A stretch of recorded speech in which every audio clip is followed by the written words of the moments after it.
Salmებით მეგობრებო, ეს იმიტომაც ვცია დღესაც, რომ ძალიან თბილია და ძალიან საყვარელია და მე გაცილებული ვარ. მოკლედ, გუშინდელი ამბავი ვიხილეთ, მოსამართლეების ამბავი, ღრეობა მათი.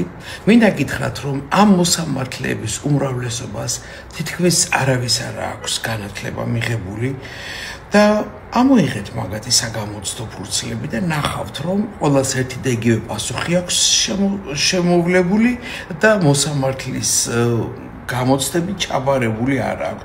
ესენი არიან სისტემის მიერ დაქირავებული, ეგრეთ წოდებული სასტავი. ჯერ სისხლში ამუშავებენ ცოტა ხანი, მერე რომ დაიყლებიან სამოქალაქოში გადმოყავთ და ესე ასვენებენ ამ დროს სისხლის სამართლის მოსამართლე გარტყმაში არის სამოქალაქოში და ასე დაატარებენ სხვათა შორის. ეს პრაქტიკა ჯერ კიდევ მიშას დროს დაინერგა. ქალების უმრავლესობა კი სუში ან ვიღაცის ნაშა ან შესასეში. ამოიღეთ ამათი საგამოცდო ფურცლები, აბა. გაიტანეს.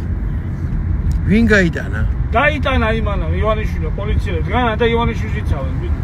დაიტანეს მეთქი რა და რაჭმორი. არ ვიცი ეგ სიტყვა, დაიტანეს. დატყნეს მე რა ვიცი. უზენაეში ასეთი ხალხი რო არიან მოსამართლეები, თქვენ წარმოიდგინეთ რაიონულ სასამართლოებში რა ხდება. ნახირია მეთქი.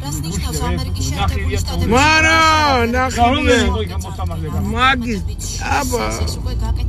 რა მოსამაგაცი მოხდა, რა მოსამაგაცი. ამ შესახებ დემოკრატიკულ.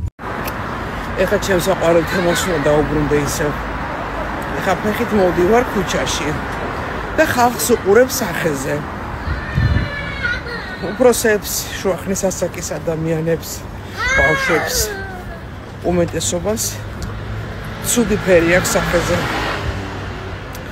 შესაბამისად ვაკეთებ დასკვნას, რომ ვიტამინ D არის ძალიან დაბალი ხალხში. ან ხალხს არ ძინავს კარგად. არ შეიძლება მეგობრებო. ჩვენ უნდა გავჯანსაღდეთ.